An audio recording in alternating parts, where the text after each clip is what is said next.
10 good things that happened in 2020 amidst the global pandemic. 2020 was a wonderful year for many, no doubt, but for a lot of big cities and even the world at large, would pass the year off as one they hoped they would never have to relive. The global pandemic shook the world in every aspect, and most cities are not completely out of the mess caused by the virus. It got the world masking up and working remotely from their homes as lockdown became compulsory. However, the year 2020 has not been without a couple of moments that brought smiles to our faces. Happy that even through the dark times, there are still reasons to smile. Here we have a quick list of some of the good things that gave people the strength to hope for better in 2020, even with the ongoing pandemic. SpaceX launches 2 astronauts into space for the first time. On May 2020, millions of Americans could easily remember where they were and exactly what they were doing all the day. But on this day, a rocket ship designed and built by Elon Musk's SpaceX successfully launched 2 Americans into orbit from U.S. soil for the first time in nearly a decade. For this special feat, all eyes were on NASA's Doug Hurley and Bob Behnken, who were lifted from the same launch pad used to send the Apollo astronauts to the moon almost half a century ago.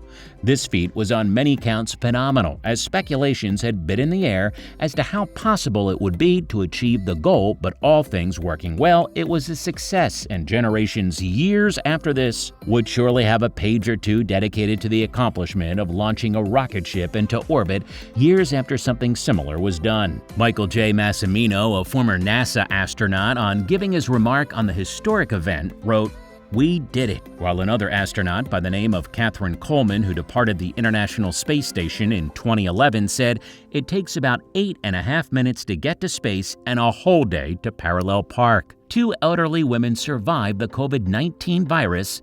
One did it twice. Without a doubt, everyone would naturally agree that 2020 was not really a good year on so many accounts, but mostly because of the COVID-19 virus causing a global pandemic. But even amidst the global upheaval, a couple of happy news did come through, and it was related to the pandemic itself.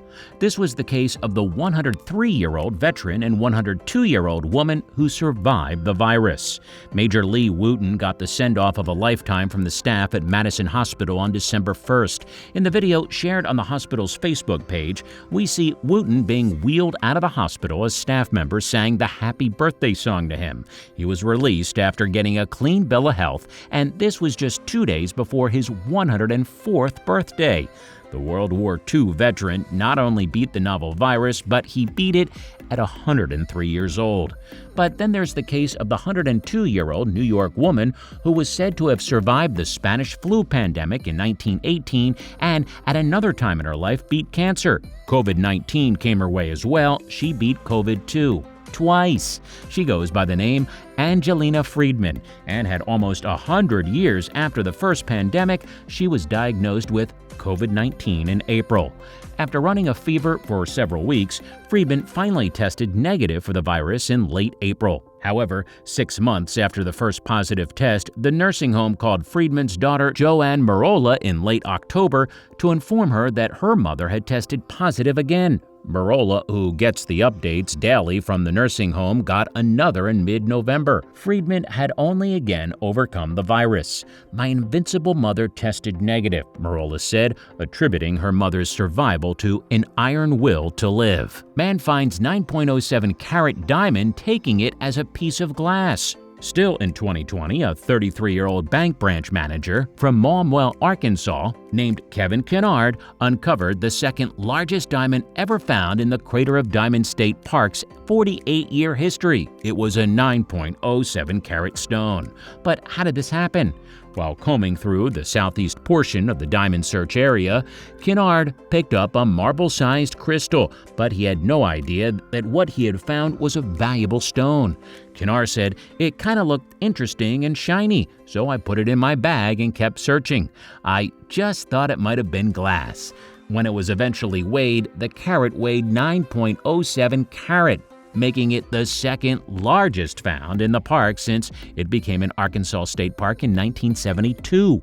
The only larger stone found was a 16.37-carat white diamond called the Amarillo Starlight, which was discovered in 1975. According to the Diamond Registry, the average wholesale price of a 9-carat diamond ranges between $123,000 and $1.8 million. A police officer was saved by a woman he put in jail. Jocelyn James is a recovered drug addict, and she was formerly a member of Franklin's Most Wanted. But the most shocking thing happened when she decided to save the life of the police officer who put her in jail nearly a decade ago. James said Terrell Potter, a former officer with Phil Campbell Police Department, saved her, and he did this by arresting her and leading her to turn her life around. "I'm perfect, I'm healthy, and I had no idea that I was that healthy," James said.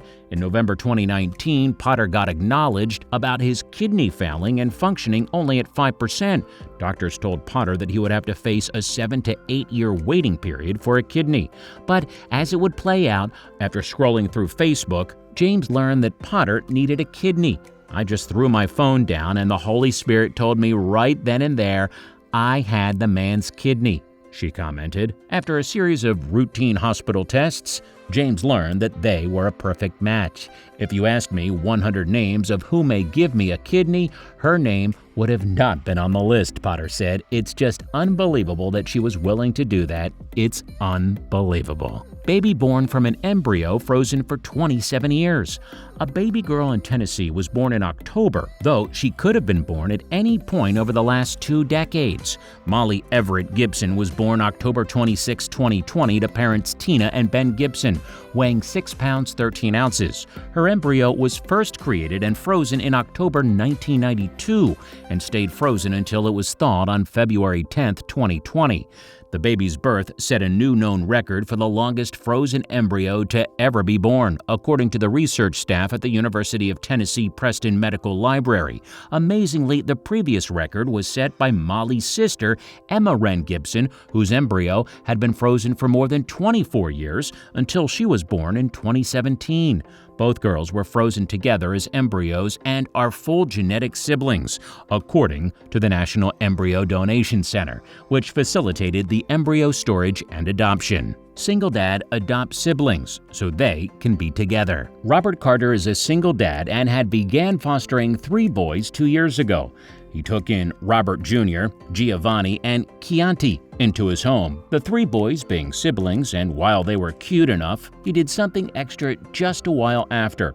It was soon discovered that the 3 brothers and 2 sisters as well, who were also in the foster system. The 2 girls go by the names Mariana and Michaela. Speaking with Fox 19, Carter explained why he made his decision on adopting all children. He said, "We met up for visits and all the kids were crying. They didn't want to leave each other, and at the moment I knew, okay, I have to adopt all 5.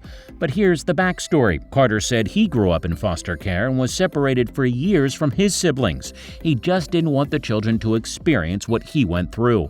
"My mom had 9 kids and I didn't see my youngest again. He was 2, he recalled. I didn't see him again until I was 16. So for me going through that, I knew how important it would be for them to see each other and be around each other every day.